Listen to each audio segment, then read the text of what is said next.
Imagine a nation mining 20% of the world's oil flow to stop an enemy, only to accidentally crush its own economy and enrich Russia instead. This is the boomerang effect of modern strategy. A move intended to paralyze the West has backfired, creating a geopolitical shift that no one truly expected. As American warships sail into these treacherous waters, they face an invisible threat. But the real danger isn't just the mines, it is the economic consequence. Iran's asymmetric naval force uses speed and numbers to challenge the world's most powerful navy, turning the Strait of Hormuz into a volatile, high-stakes choke point. Controlling this throat means controlling 20% of global oil. It is a strategic lever that can bring the entire global industrial machine to a halt. But what happens when you close the gate and find you have locked yourself inside? The weapons intended for defense have become a self-inflicted economic wound. The contrast is striking. While the Persian Gulf burns with tension, the frozen Siberian fields are quietly preparing to fill the massive void in the market. Every escalation in the Hormuz Strait adds billions to the Russian treasury. It is a masterclass in benefiting from a crisis you did not even start. Today we explore the ultimate lesson in modern warfare, when your ultimate weapon of deterrence transforms into a tool for your own economic slow-motion suicide.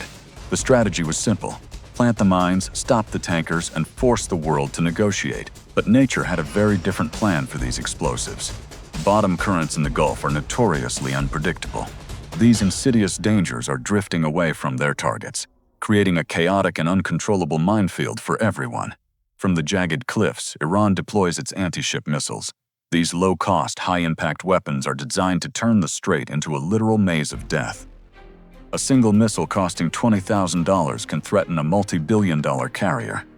This is the essence of asymmetric warfare at its most dangerous level. The math is terrifying for the West. For the price of a luxury car, you can potentially disable the crown jewel of an entire naval fleet. However, by losing control of the mines to the currents, Iran has accidentally blocked its own exits. Their oil exports have plummeted to near zero levels. In risk management, this is a systemic failure. When you deploy extreme tools without accounting for environmental variables, you risk destroying yourself before your enemy. It is like a company cutting prices so low to kill competition that they run out of cash and go bankrupt before the rival even feels it. As the blockade tightens, the market panics. Oil prices skyrocket to $118, triggering a massive global wealth redistribution toward energy exporters. The U.S. response is surgical. Using the most advanced Aegis technology, they begin the grueling process of neutralizing the invisible threats lurking beneath the surface. This is the outblockade doctrine. Robotic systems and UUVs are now the frontline soldiers in a war to keep the global economy's arteries wide open. When one route is threatened, the market adapts. Ships now take the long way around Africa, adding 10 days and millions in costs to every journey. The substitution rule is in full effect. The world's pain is temporary, but the shift in trade patterns will have permanent consequences for the Middle East. As the South burns with conflict, the North becomes the new center of energy gravity. Russia's infrastructure is now the most valuable asset on Earth. The Druzhba and Espo pipelines are working at maximum capacity, bypassing the maritime chaos of the Gulf to deliver Russian oil directly to hungry markets. While Western politicians talk about price caps, the reality of supply and demand sends billions into Russian accounts, effectively neutralizing every economic sanction imposed. The Shadow Fleet emerges. A mysterious network of ships ensures that Russian energy reaches its destination, regardless of the naval blockades in the Middle East. The Northern Sea Route is the ultimate game-changer. Controlled entirely by Russia, it is immune to the mines, drones, and tensions of the tropics. Russia invested trillions in this infrastructure years ago. Now that foresight is paying off as global shipping giants look for a safe, predictable alternative. The winner of a crisis is rarely the one with the biggest fist, but the one who built the most resilient alternative before the storm hit. By preparing their northern infrastructure, Russia positioned themselves to capture the entire market once the traditional routes became too dangerous to navigate safely. A new world order is forming. The axis of Russia, Iran, and China is shifting the global balance, trading energy and technology outside Western control. The US is caught in a strategic trap. By focusing so much power on one small strait, they leave dangerous power vacuums in Europe and Asia. Moscow and Beijing are watching closely. They see the limits of American endurance as the superpower is forced to play a global game of whack-a-mole. Iran believes they are challenging the world, but they are actually acting as a tool that consumes American energy and focus for Russia's benefit. Sovereignty in the 21st century is not measured by carriers alone, but by the ability to manage and profit from global chaos and uncertainty. The lesson is clear: when your weapons hurt your own economy and peace, it is not a strategy, it is a catastrophic mistake with global reach. Who really wins when the dust settles? The one who controls the flow, or the one who provides the only escape from the trap? We are entering a new era where energy is the ultimate currency, and the old maps of power are being redrawn by the currents of war. Will the US sue for a total blockade, or will Hormuz remain a sea of fire? Tell us your thoughts in the comments below right now. Don't forget to like and subscribe for more deep dives into the geopolitical chess moves that are changing our world today. See you next time. Every link in the global supply chain is under tension. The pressure at Hormuz is just the beginning of a much larger seismic shift. Russia's maneuvers in the north and the west are perfectly synchronized to exploit the distraction in the Middle East. It is a dual-front masterpiece. The ERG's tactics are designed to create maximum psychological impact.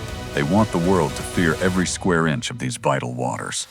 The proximity of extreme wealth to extreme volatility makes the Strait of Hormuz the most unique and dangerous pressure cooker in the world today. Iran is effectively sacrificing its own prosperity to create a geopolitical lever that they might not even be able to pull correctly. The technology of the West is formidable, but even the best defenses can be overwhelmed by the sheer chaos of unguided drifting mines. A single incident could trigger an environmental and economic catastrophe that would take decades to clean up and even longer to recover from.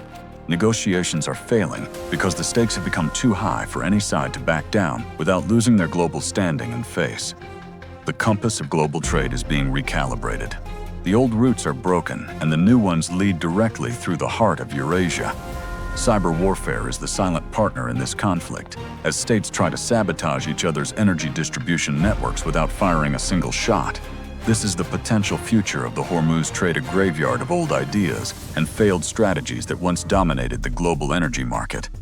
Time is running out for a peaceful resolution. Every day the strait remains a combat zone, the global economy moves closer to a total reset. The key to global power has shifted from those who produce the oil to those who can guarantee its safe passage to the end user. The strategic partnership between Moscow and Beijing is the ultimate beneficiary of the Western struggle to maintain order in the chaotic Persian Gulf. The purity of the global market has been compromised, trust is gone, and in its place is a cold, calculated struggle for survival and dominance. Behind closed doors, the realization is sinking in: the old world is gone, and the new one is far more dangerous and less predictable. Space-based monitoring is the only thing preventing a total blind spot in the region, but even satellites cannot stop a drifting, unpowered naval mine. The Hormuz crisis is accelerating the transition to green energy, but the world still needs oil to build the very machines for that future.